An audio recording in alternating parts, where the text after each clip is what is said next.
नमस्कार दोस्तों, आपका हमारी YouTube चैनल धार्मिक कथाएं और कहानियां में स्वागत है।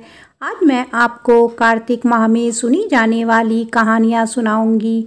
अगर आपको यह कहानियां अच्छी लगे तो आप वीडियो को लाइक, सब्सक्राइब और शेयर ज़रूर कीजिएगा। आइए सुनते हैं सबसे पहले कार्तिक माह में सुनी जाने वाली इल्ली और घुन की कहानी। बहुत समय पहले की बात है। एक थी इल्ली और एक था घुन।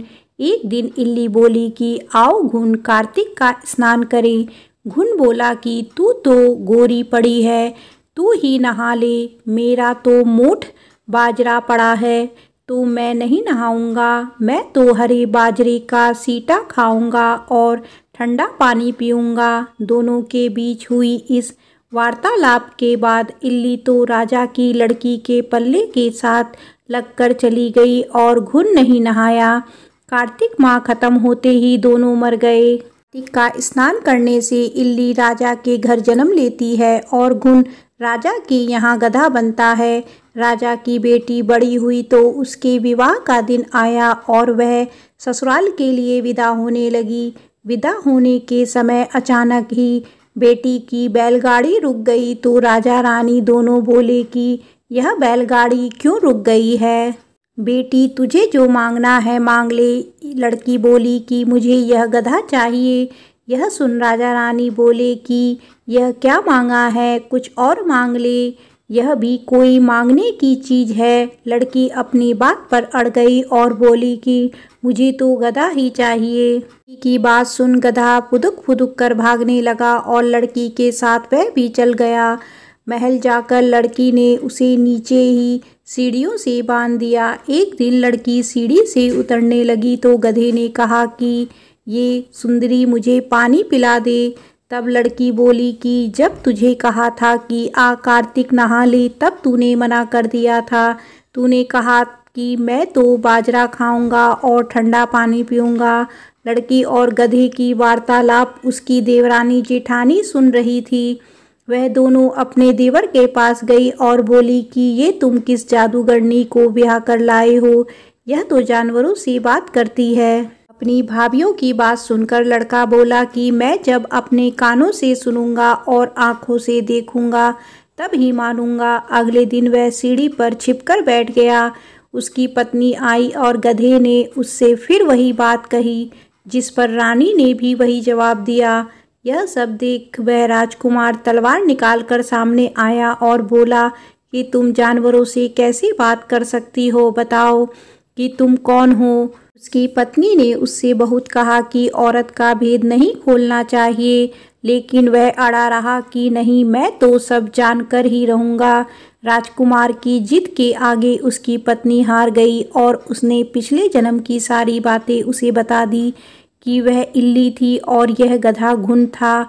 इससे मैंने कार्तिक नहाने की बात कही लेकिन इसने मना कर दिया, जिसके परिणाम स्वरूप यह इस जन्म में गधा बन गया और मैं राजा के पल्ले से लगकर नहाई तो मैं राजकुमारी के रूप में पैदा हुई। इसीलिए मैं तो इससे पिछले जन्म की बात कर रही थी। सारी बात सुनकर राजकुमार बोला कि क्या कार्तिक स्नान का इतना पुण्य मिलता है? रानी ने कहा कि हाँ, बहुत पुण्य फल मिलता है। अपनी पत्नी की सारी बातें सुनकर राजकुमार ने कहा कि यदि कार्तिक स्नान का इतना महत्व है तब हम दोनों जोड़े से कार्तिक स्नान करेंगे और दान पुण्य भी करेंगे ताकि आने वाले समय में हम सुखपूर्वक रह सकें। दोनों ने जब जोड़े से स्नान किया तो उनके पास काफ़ी धन हुआ। इस कहानी के बाद सभी को कहना चाहिए कि हे कार्तिक महाराज, जैसा आपने इल्ली को फल दिया वैसा ही सभी को देना, लेकिन घुन जैसा फल किसी को ना देना। बोलो कार्तिक महाराज की जय। आइए सुनते हैं कार्तिक माह में सुनी जाने वाली पीपल की पथवारी की कहानी। इसी गांव में एक गुजरी रहती थी।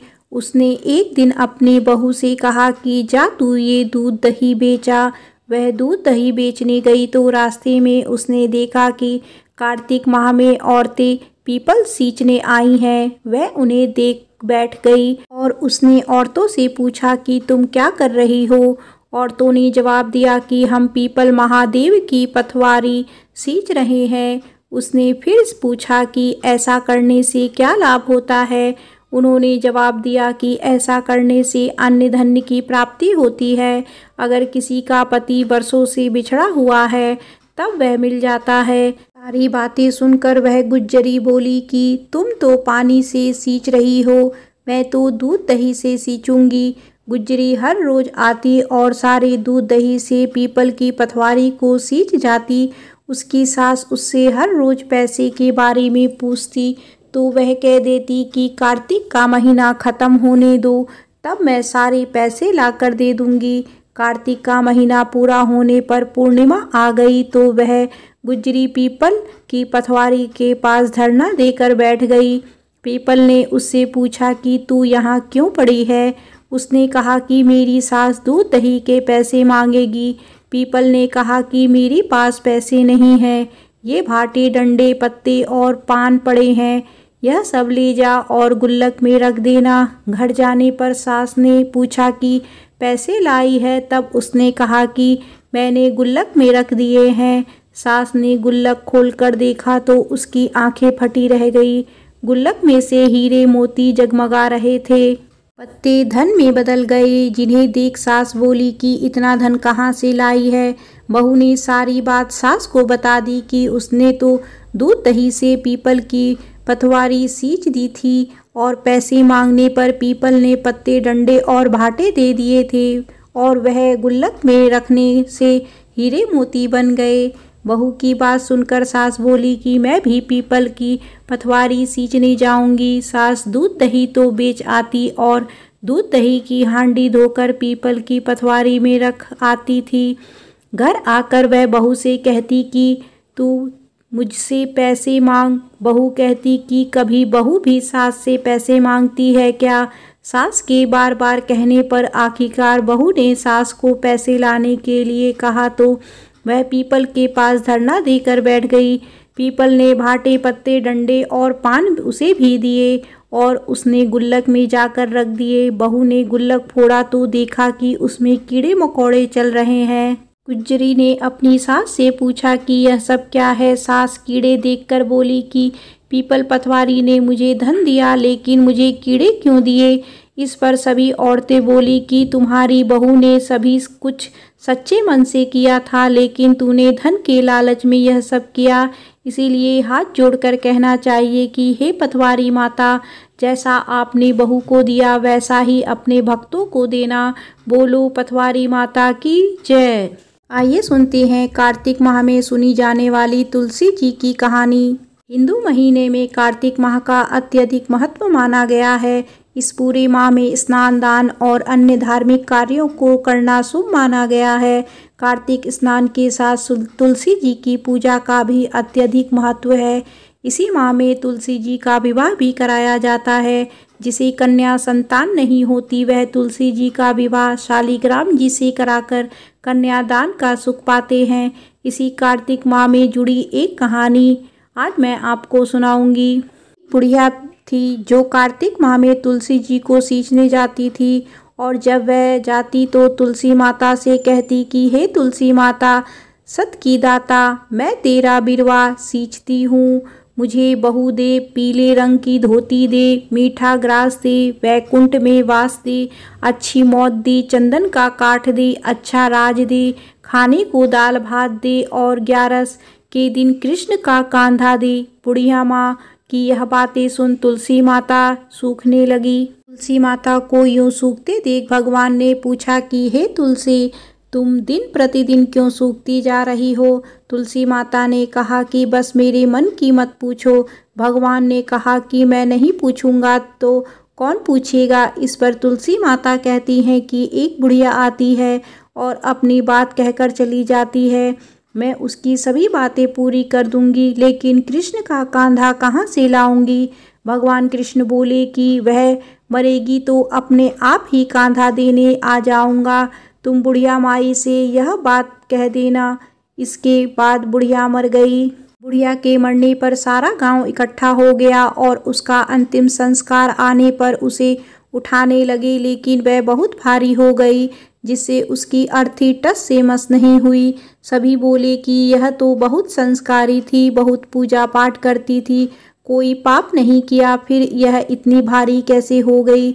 बूढ़े ब्राह्मण के वेश में भगवान आए और कहने लगे कि यह भीड़ कैसी है। तब गांव वाले बोले कि एक बुढ़िया मर गई है और वह इतनी पापिन थी कि उसकी अर्थी नहीं उठ रही है, बहुत भारी हो गई है। भगवान बोले कि मुझे इसके कान में कुछ कहने दो तो फिर यह उठ जाएगी। भगवान बुढ़िया के पास गए और उसके कानों में कहा कि माई, तू अपने मन की कर ले, पीताम्बर की धोती ले, मीठा ग्रास ले, वैकुंठ में बास ले, चटक की चाल ले, चंदन का काठ ले, झालर की झनकार ले, दाल भात को जी और कृष्ण को कांधा ले। भगवान की सारी बात सुनकर बुढ़िया हल्की हो गई। भगवान अपने कंधे पर उसे ले गए। बुढ़िया को मुक्ति मिल गई और वह वैकुंठ को चली गई। हे तुलसी माता, जैसे आपने उस बुढ़िया माई की मुक्ति की, वैसे सभी की करना। जैसे भगवान ने उसे कांधा दिया, हमें भी देना। बोलो तुलसी माता की जय।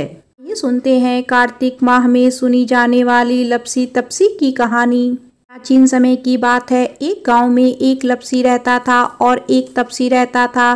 तपसी सदा भगवान की सेवा में लीन रहता था, लेकिन लपसी सवा सेर दही की लस्सी बनाता, भगवान को भोग लगाता और पी जाता। एक दिन की बात है कि दोनों में बहस छिड़ गई कि कौन बड़ा है।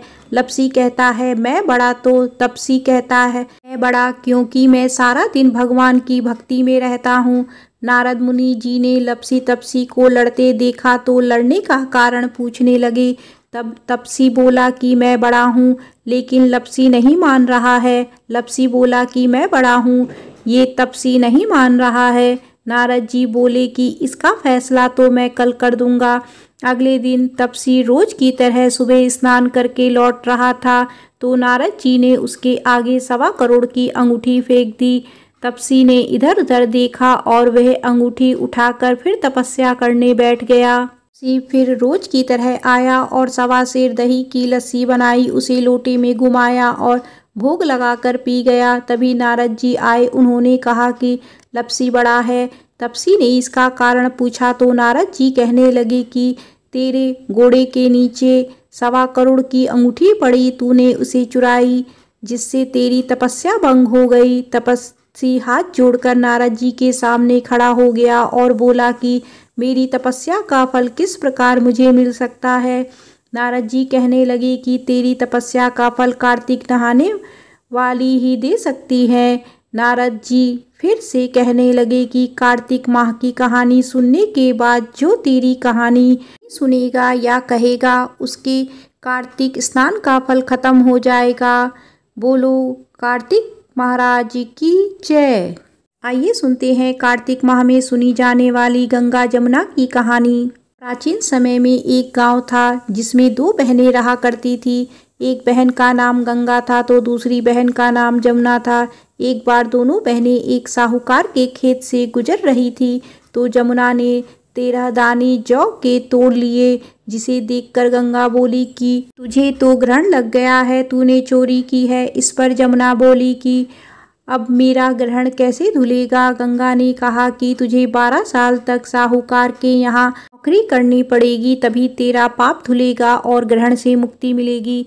जमुना साहूकार के यहाँ नौकरी के लिए जाती है और अपने लिए काम मांगती है। साहूकार उसे काम पर रख लेता है, लेकिन काम करने से पहले जमुना उससे कहती है कि मैं सारे काम करूँगी, लेकिन 4 काम नहीं करूँगी। जूठे बर्तन नहीं मांजूंगी, झाड़ू नहीं लगाऊंगी, बिस्तर नहीं बिछाऊंगी और दिया नहीं जलाऊंगी। 12 साल के बाद कुंभ का मेला लगा तो साहूकारनी भी कुंभ नहाने जाने लगी।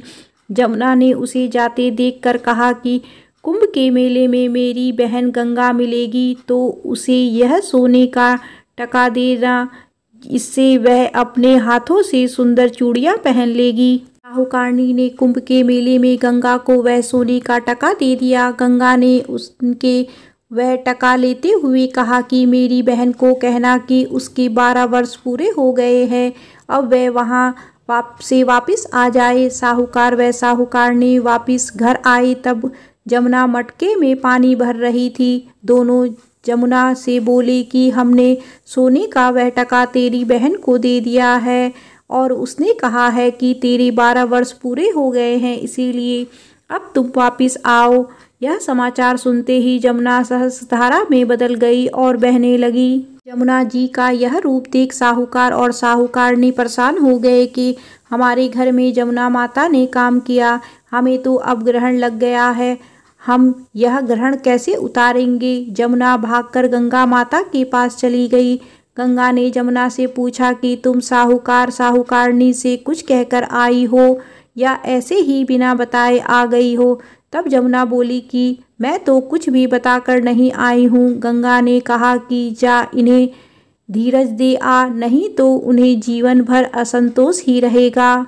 के कहने पर जमुना माता ने साहूकार साहूकारनी को सपने में दर्शन दिए और कहा कि तुम दोनों उल्टे माथे क्यों पड़े हो, आओ उठकर खाना खाओ और पियो। तब दोनों बोले कि हम कैसे उठे, हमें तो ग्रहण लगा है, क्योंकि हमने उल्टे सीधे और पता नहीं कितने नीच कार्य आपसे करवाए हैं। जमुना जी बोली कि तुम्हें ग्रहण नहीं लगा है, ग्रहण तो मुझे लगा था कि मैंने तुम्हारे खेत से 13 दाने जौ के चुराए थे। मैं तो अपना ग्रहण उतारने तुम्हारे घर आई थी। मेरा ग्रहण तुम्हारे घर में 12 वर्ष तक रहने से उतर गया और मेरी मुक्ति हो गई। जमुना जी ने कहा कि तुम्हें कोई ग्रहण नहीं लगा है, उल्टे मेरी 12 वर्ष तक यहाँ रहने से तुम्हारी भी मुक्ति हो गई है। यह कहकर जमुना जी स्वप्न से चली गई। दोनों उठकर देखते हैं कि उनके घर में पहले से भी अधिक धन हो गया है। हे जमुना माता, जैसा आपने साहूकार व साहूकारनी की मुक्ति कराई, वैसे ही आप अपने सभी भक्तों की करना। बोलो गंगा माता की जय, बोलो जमुना माता की जय। आइए सुनते हैं जाट और भाट की कहानी। किसी गांव में एक जाट व एक भाट रहता था। दोनों में घनिष्ठ मित्रता थी। एक बार जाट अपनी बहन के घर जाने को तैयार हुआ तो भाट अपने ससुराल जाने को तैयार हुआ। दोनों साथ चल पड़े तो रास्ते में रुककर एक कुएं की मुंडेर पर बैठ गए। जाट ने भाट से कहा कि नगर बसेरा कर लेते हैं। इस पर भाट बोला कि तू ही नगर बसेरा कर ले, मैं तो अपनी ससुराल जा रहा हूँ, वहाँ खूब खातिर होगी मेरी, तू कर ले नगर बसेरा। जाट वहीं कुएं के पास बैठा पानी की घंटी और चावल का दाना लेकर नगर बसेरा करने लगा। नगर बसेरा करने के साथ जाट कहने लगा कि नगर बसेरा जो करे सो मल धोवे पाँव, ताता मांडा तापसी देगी मेरी माँ, माँ देगी मावसी देगी द्वारका का वास, मीठा मीठा घास वृंदावन का वास, कुल्ठी छठी रास मेरा जबड़ो श्री कृष्ण के पास, डालू पानी हो जाएगी झट से निकल जाए मेरा जी। यह सब करा के वह जाट बहन के पास चल पड़ा। जाट की बहन ने भाई के आने पर उसकी खातिर की घी भूरा के साथ भाई को जिमाया। दोनों ने बैठकर ढेर सारी बातें की। इधर भाट अपने ससुराल पहुंचा तो वहां आग लगी हुई थी। आग बुझाने वह भी लग गया, जिसमें हाथ मुंह भी काले हो गए और खुद भी थोड़ा झुलस गया। ना रोटी ना पानी के लिए ही किसी ने पूछा। एक पड़ोसन आई तो उसने भाट की सास से कहा कि जमाई आया है, जरा उसकी आओ भगत कर लो। बुढ़िया बोली कि सब कुछ तो जल गया है, अब कहाँ से आओ भगत करूं। तब पड़ोसन ने ही भाट को एक रोटी के साथ छाछ दी। उसने वही खाकर गुजारा किया। शाम को दोनों फिर घर की ओर चल पड़े और रास्ते में मिल गए और एक दूसरे का हाल पूछा। भाट बोला कि मेरी ससुराल में तो आग लगी हुई थी, आग बुझाते मैं खुद काला हो गया, ना रोटी मिली ना पानी। जाट बोला कि मेरी तो बहुत खातिर हुई। फिर बोला कि मैंने कहा था ना कि नगर बसेरा कर लेते हैं, अब कर ले। लेकिन भाट ने फिर मना कर दिया। कहने लगा कि तेरी मावसी है, पता नहीं रोटी दे या ना दे, तेरी तो माँ है, दही की छुछली चूरमा का पेड़ा धरा पाएगा। भाट ने फिर नगर बसीरा नहीं किया, जाट ने कर लिया नगर बसीरा। जो करे सो मल धोवे पाँव, ताता मांडा तापसी देगी मेरी माँ। माँ देगी मावसी देगी द्वारका का वास, मीठा मीठा घास वृंदावन का वास। 5 कुल्ठी छठी रास मेरा जिबड़ो, श्री कृष्ण के पास डालू पानी हो जाएगी। झट से निकल जाए मेरा जी, करके वह चल पड़ा। घर पहुँचते ही जाट की मावसी ने बहुत लाड़ प्यार किया। उधर भाट घर गया तो उसकी भैंस खो गई थी।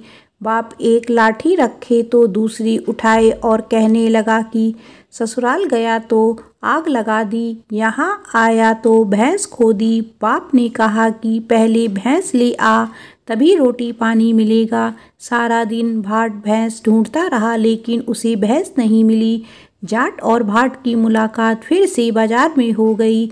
जाट ने भाट के हाल चाल पूछे तो भाट बोला कि आते ही भैंस खो गई, बस उसी दिन से भैंस ढूंढ रहा हूँ, रोटी का तो पूछो मत। जाट ने कहा कि मैंने तो पहले ही कहा था कि नगर बसीरा कर लेते हैं। जाट की बात सुनकर भाट बोला कि तेरी नगर में बसीरी में इतनी ताकत है तो चल अब कर लेते हैं। दोनों ने बैठकर नगर बसीरा किया। नगर बसीरा जो करे सो मल धोवे पाँव, ताता मांडा तापसी देगी मेरी माँ। माँ देगी मावसी देगी द्वारका का वास, मीठा मीठा घास वृंदावन का वास। 5 कुल्ठी छठी रास मेरा जिबड़ो, श्री कृष्ण के पास डालू पानी हो जाएगी। झट से निकल जाए मेरा जी। दोनों के नगर बसीरा करने पर भाट जैसे ही आगे बढ़ा तो उसकी खोई भैंस मिल गई, जिसे लेकर वह घर पहुंचा। घर पहुंचते ही माँ ने कहा कि लड़के को आते ही घर से निकाल दिया, सारा दिन से ये भूखा प्यासा भटक रहा है। यह कहकर उसकी माँ ने उसको खूब खिलाया पिलाया। इस घटना के बाद सारी नगर में ढिंढोरा पिटवाया गया कि कार्तिक में सब कोई पहले पीहर या सासरे आते जाते नगर बसीरा करे। जैसे भाट को नगर बसीरा करने का फल मिला वैसे ही हर किसी को मिले। बोलो कार्तिक महाराज की जय। आइए सुनते हैं कार्तिक माह में सुनी जाने वाली पंच भिक्षु की कहानी। किसी गांव में एक साहूकार रहता था। उसका एक बेटा और वह बहू थे। बहू कार्तिक माह में रोज़ सवेरे उठकर गंगा स्नान के लिए जाती थी।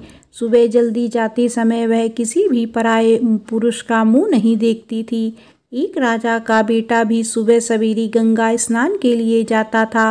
वह हैरान होता कि मैं इतनी जल्दी उठता हूँ स्नान के लिए, लेकिन कोई है जो मुझसे भी जल्दी उठकर नहा लेता है।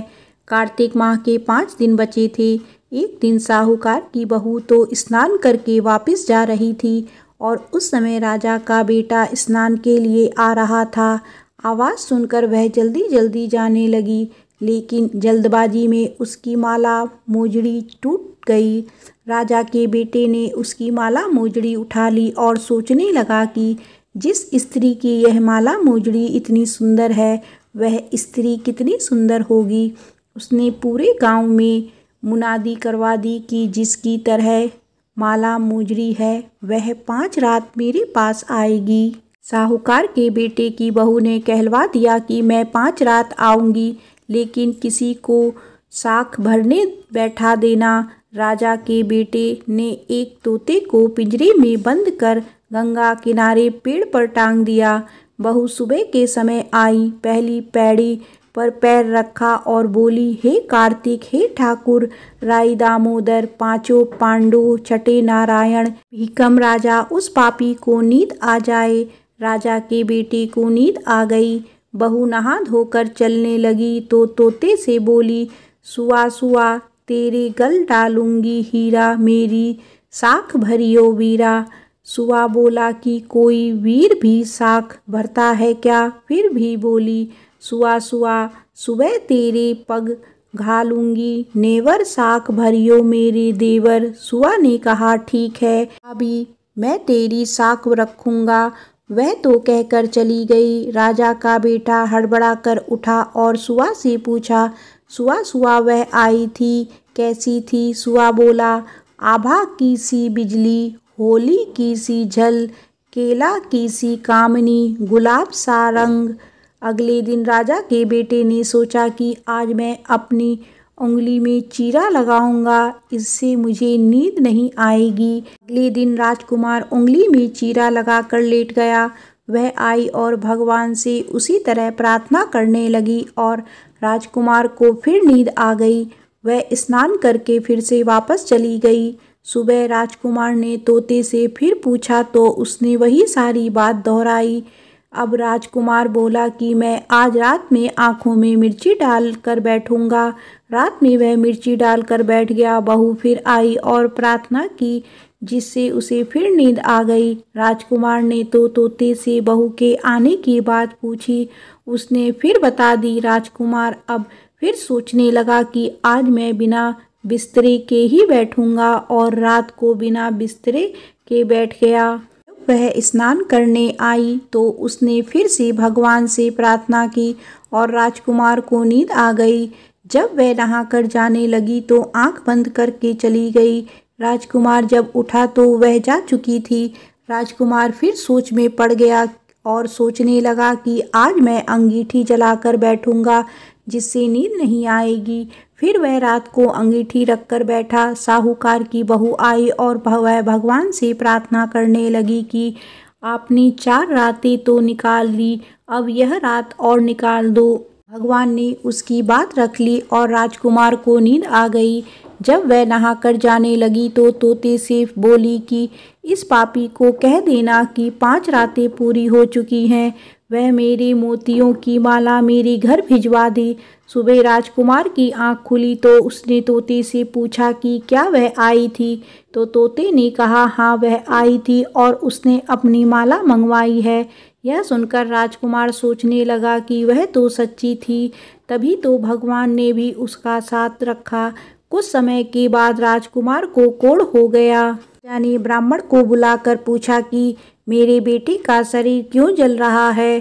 ब्राह्मण ने विस्तार से सारी बात राजा को बताई कि इसने क्या किया। ब्राह्मण ने कहा कि इसने पतिव्रता स्त्री पर बुरी नज़र डाली, इसीलिए यह रोग इसे पीड़ित हुआ है। राजा ने इसके ठीक होने का उपाय पूछा तो ब्राह्मण ने कहा कि यह उस साहूकार की बहू को धर्म की बहन बनाए, उसकी नहाए हुए जल से स्नान करे, तब यह ठीक हो सकता है। राजा साहूकार की बहू की माला लेकर साहूकार के घर गया और बोला कि यह माला आपकी पुत्रवधू की है, इसे ले और आपकी बहू के नहाए हुए जल से मेरे बेटे को नहला दें। साहूकार बोला कि वह तो किसी पराये पुरुष का मुंह तक नहीं देखती, आप इसे इस नाली पर बिठा दीजिए। जब वह ऊपर नहाएगी तब नीचे इस नाली के पानी में आपका पुत्र नहा लेगा। राजकुमार ने ऐसा ही किया और कुछ समय बाद उसका शरीर चंदन सा हो गया। हे पंच भीखू देवता, जैसे आपने साहूकार की पुत्रवधू का साथ रखा, वैसे ही सभी का रखना। बोलो पंच भीखू देवता की जय। आइए सुनते हैं कार्तिक माह में सुनी जाने वाली राई दामोदर की कहानी। एक समय की बात है, एक छोटी सी लड़की थी जो कार्तिक नहाया करती थी। कार्तिक का महीना पूरा हुआ तो सब कहने लगे कि गंगा जी जाए या जमुना जी जाए या हरिद्वार होकर जाए। एक स्त्री बोली कि मैं तो राई दामोदर भगवान को जिमाऊंगी। सब पूछने लगे कि वे कैसे होते हैं। स्त्री बोली कि मोर मुकुट, गले में वैजयंती माला और हाथ में पीताम्बर, ऐसे होते हैं राई दामोदर भगवान। वह लड़की अपने घर आई और भगवान की रसोई बनाई। मंदिर में आई, बोली आओ मेरी भगवान आओ जिमो। मंदिर में भगवान नहीं मिली। मंदिर में शहर में गई, शहर से जंगल गई, जंगल से पहाड़ों पर चढ़ गई। भगवान को पुकारते सुबह से शाम हो गई।